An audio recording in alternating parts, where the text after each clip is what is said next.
Oke, assalamualaikum warahmatullahi wabarakatuh. Nah, jadi di sini saya akan mempresentasikan tentang kitab Safinatun Najah hari ke-9, yaitu tentang syarat-syarat. Nah, di sini ada sekitar 4 sampai 5 bab. Yang bab pertama itu adalah syarat-syarat jama', baik jama' takdim maupun jama' tahlil. Nah, jama' itu adalah menggabungkan dua sholat menjadi satu.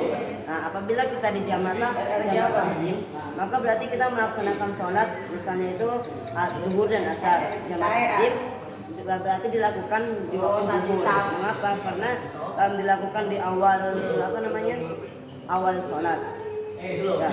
Nah, kemudian kita juga dimulai di awal sholat. Kemudian kita harus berturut-turut. Misalnya itu habis itu sholat zuhur, kemudian kita mau jama' takdim, tapi tunggu berapa jam dulu baru asar, tidak diperbolehkan. Terus itu kita menjama' takdim dikarenakan mengetahui bahwa uzurnya bekal. Misalnya kita zuhur mau berpergian, kita jama' takdim dulu karena berpergiannya itu sampai maghrib.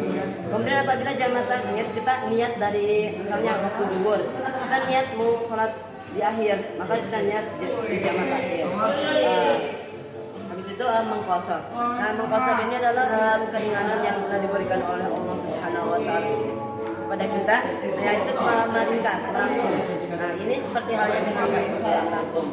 Nah, jadi mengqashar ini adalah jarak itu harus 2 marhalah. Nah, dan berpergiannya itu tidak dengan niat maksiat. Misalnya niatnya ingin beribadah, maka itu tidak perlu mengqashar. Tapi kalau niatnya ingin beribadah itu tidak boleh mengqashar. Nah, kita juga harus mengetahui bahwa apabila kita berpergian dalam jarak sekian, maka kita diperbolehkan kita kemudian kita niat sholat di awal sebelum berpergian.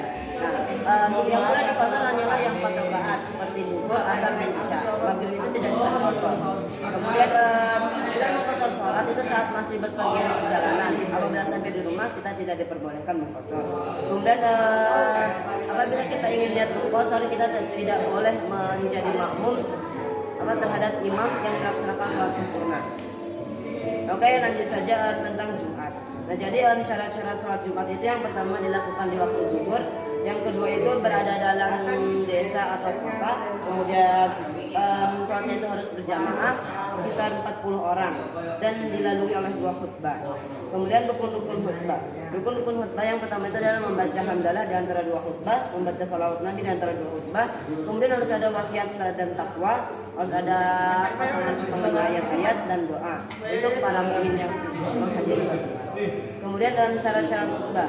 Syarat-syarat menjadi khatib yang pertama itu dia tuh harus suci baik dari hadas kecil maupun hadas besar, baik dari